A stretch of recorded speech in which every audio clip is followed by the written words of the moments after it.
Today, I want to explore how Howl's moving castle reshapes the social constructions of beauty and age through love, and how this connects to intergenerational boundary crossing.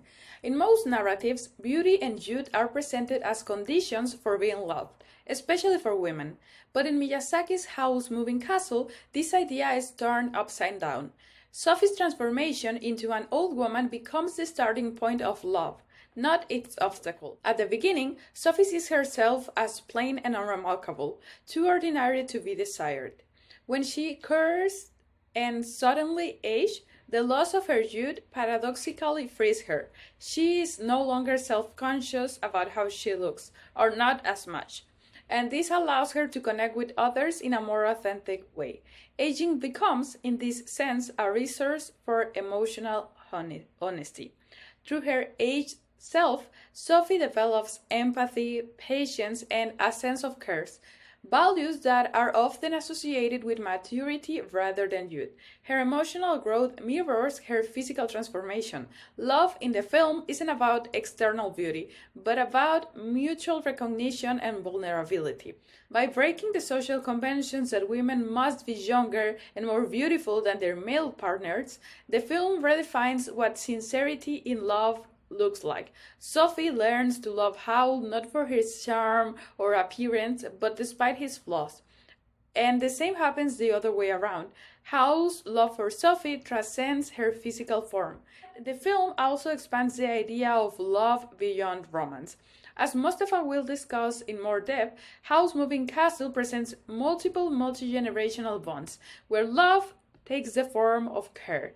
The relationship between Sophie and Markle, for example, mirrors that of a grandmother and grandson, full of tenderness and protection.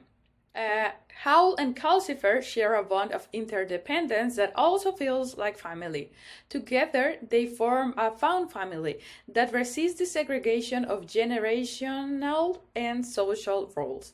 So instead of portraying aging as the end of desire or vitality, Howl's Moving Castle turns aging into the very condition for deeper connection. Sophie's curse becomes a metaphorical gift.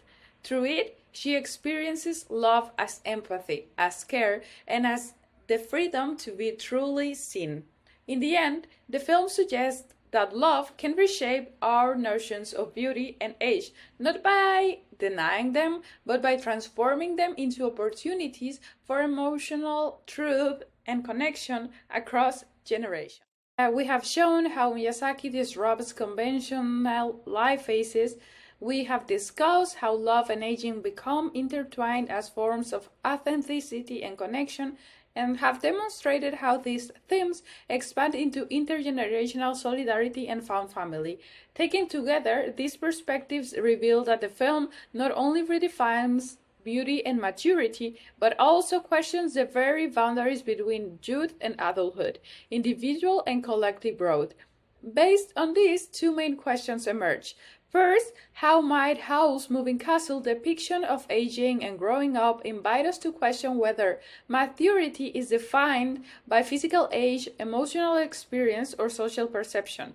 And second, in what ways does the film invite us to rethink adulthood not only as socially constructed, but gendered, shaped as much by expectations of masculinity and femininity as by age itself?